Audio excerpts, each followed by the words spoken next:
যেহেতু মনোনয়ন পত্ৰ দাখিল কৰি আহিছে কি ক'ব? মই আজি এইবাৰ প্ৰথম নিৰ্বাচনীত অৱতীৰ্ণ হৈছোঁ। মই এই নিৰ্বাচনী অৱতীৰ্ণ হৈ মই যিটো জিলা পৰিষদৰ ডিব্ৰুগড় পূব জিলা পৰিষদৰ যি প্ৰাৰ্থিত্ব পালোঁ তাৰ কাৰণে মই সকলোকে শক্তিমন্ত্ৰী মহোদয়, তাৰপিছত তাৰপৰা কেন্দ্ৰীয় মন্ত্ৰী সৰ্বানন্দ সোণোৱাল ডাঙৰীয়া আৰু মুখ্যমন্ত্ৰী হিমন্ত বিশ্ব ডাঙৰীয়ালৈ মই অশেষ ধন্যবাদ জ্ঞাপন কৰিছোঁ।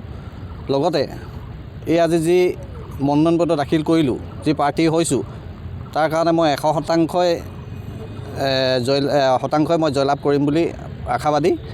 আৰু এই জয়লাভ কৰিয়ে মই মোৰ চৰকাৰৰ যিবোৰ আঁচনিৰ ওপৰত মই চকু ৰাখি মই নিজৰ কৰ্তব্য সুচাৰুৰূপে পালন কৰিম আৰু যেনেকৈ যি হয় মই কৰি যাম বুলি আশা ৰাখিছোঁ। যদি জয়ী হয় আপুনি প্ৰথমতে মোহনবাৰী জিলা পৰিষদটো বহুখিনি কাম কৰিবলগীয়া আছে, তেনে ক্ষেত্ৰত কি কাম কৰিব?